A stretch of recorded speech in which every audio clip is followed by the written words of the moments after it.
اور دوسری جانب ایک اور اہم ڈیولپمنٹ ہو رہی ہے، وہ یہ کہ پنجاب اور کے پی میں جو الیکشن کی تاریخ کو آگے کر دیا گیا ہے، الیکشن کمیشن کی جانب سے ملتوی کی گئی ہے 8 اکتوبر تک اس کی سماعت ہو رہی ہے۔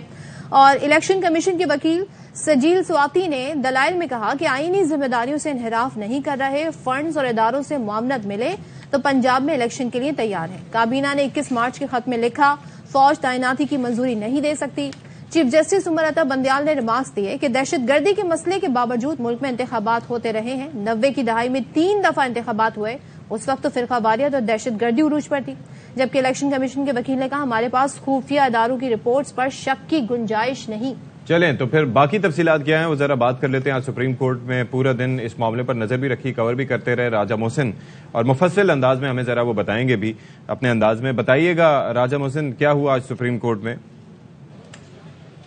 دیکھیے، آج صبح جب سب سے پہلے سماعت کا آغاز ہوا تو فاروق احمد نائک جو اس کیس میں پاکستان پیپلز پارٹی کے وکیل ہیں وہ روسٹرم پر آئے۔ ابھی وہ بات کر ہی رہے تھے اپنے فریق بننے کے حوالے سے اس کیس میں کہ جسٹس جمال مندوخیل کے ریمارکس آنا شروع ہو گئے جو انہوں نے گزشتہ روز کے ایک معاملے پر دیے۔ گزشتہ روز کے ریمارکس میں ان کی جانب سے یہ کہا گیا تھا، جب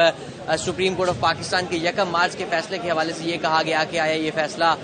4-3 کا ہے، یا جس طرح چیف جسٹس آف پاکستان نے کمرہ عدالت میں سنایا تھا کہ 5 رکنی بینچ 3-2 کی اکثریت سے فیصلہ سنا رہا ہے، تو اس کے اوپر جسٹس جمال مندوخیل نے کہا کہ میں اپنی کچھ گزشتہ روز کے حوالے سے جو ریمارکس رپورٹ ہوئے ہیں اس کے حوالے سے وضاحت کرنا چاہتا ہوں۔ انہوں نے اپنی وضاحت میں یہ کہا کہ میں نے جو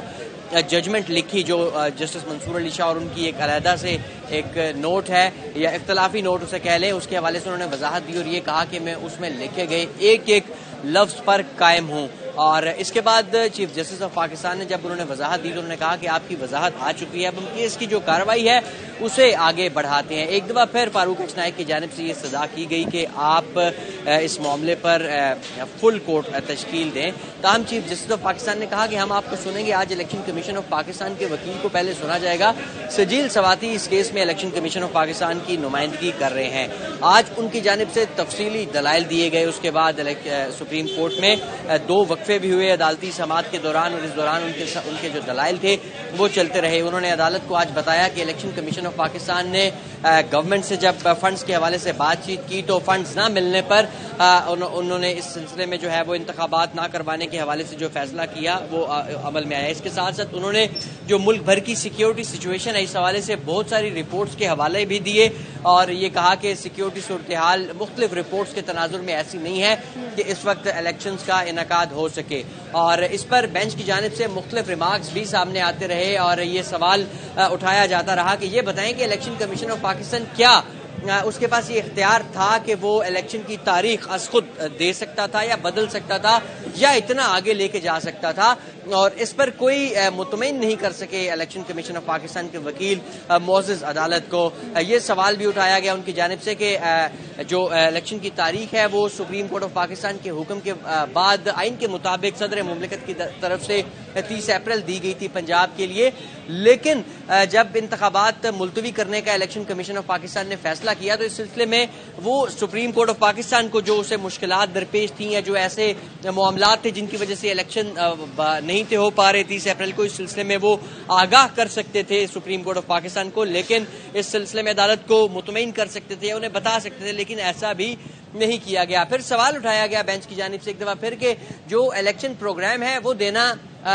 جو الیکشن ایکٹ کی سیکشن 58 ہے اس کے تحت یہ اختیار ہے الیکشن کمیشن آف پاکستان کا، جس میں کاغذات نامزدگی کی تفصیلات جو کاغذات نامزدگی کے ساتھ دیگر الیکشن کا جو پورا پروگرام ہوتا ہے یہ سیکشن 58 کے تحت اختیار ہے الیکشن کمیشن آف پاکستان کا، تاہم جو پولنگ کی تاریخ دینا ہے سیکشن 57 کے تحت وہ الیکشن کمیشن آف پاکستان کا اختیار نہیں ہے۔ اس کے اوپر مطمئن کریں کہ جو آپ نے حکم دیا پولنگ 8 اکتوبر کو کروانے کا اس کے حوالے سے بتائیں۔ ایک موقع پر یہ بھی کہا گیا دلائل میں Sajeel Swati election commission of Pakistan کے جو وکیل ہیں ان کی طرف سے کہ الیکشن کمیشن آف پاکستان کی طرف سے یہ تاریخ دے دی گئی ہے اور ابھی ہم اس کے اوپر جو ہے وہ شیڈیول بھی جاری کریں گے۔ اس پر چیف جسٹس نے کہا کہ یہاں پر آپ نے پکی بات کرنی ہے، الیکشن کی تاریخ جو ہے وہ جو بھی آپ نے دینا ہے یہ پکی بات کرنی ہے، کوئی مستقل تاریخ بتانی ہے۔ اور اس کے بعد جب وقفے کے بعد دوبارہ سماعت شروع ہوئی تو سجیل سواتی نے اس چیز کی وضاحت بھی کی اور یہ کہا کہ جو ہم نے 8 اکتوبر کی تاریخ دی ہے یہ پکی ہے اور اسی پر جو ہے وہ الیکشنز کروائے جائیں گے. اس پر پھر یہ سوالات سامنے آئے کہ آپ نے اس تاریخ کے مطابق صرف ایک تاریخ رکھ دی ہے کہ 8 اکتوبر کو الیکشن ہوگا. یہ نہیں, پورا جو پولنگ کا ایک پروگرام ہے, جو الیکشن کا جو ایک شیڈیول ہے, اگر آپ الیکشن ایکٹ کی 58 کو دیکھیں تو اس کے مطابق آپ نے یہ شیڈیول بھی ساتھ دینا تھا, تاہم وہ بھی نہیں دیا گیا. الیکشن کمیشن آف پاکستان کے جو وکیل تھے ان سے تفصیلاً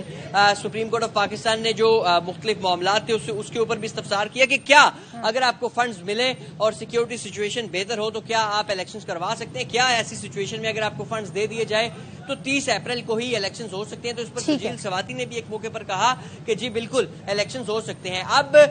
کل اس کیس کو کنکلیوڈ کر دیا جائے گا. اٹارنی جنرل آف پاکستان کے دلائل جو ہیں وہ اس کیس میں باقی رہ گئے ہیں, جبکہ جو پولیٹیکل پارٹیز مختلف حکمران جماعتوں نے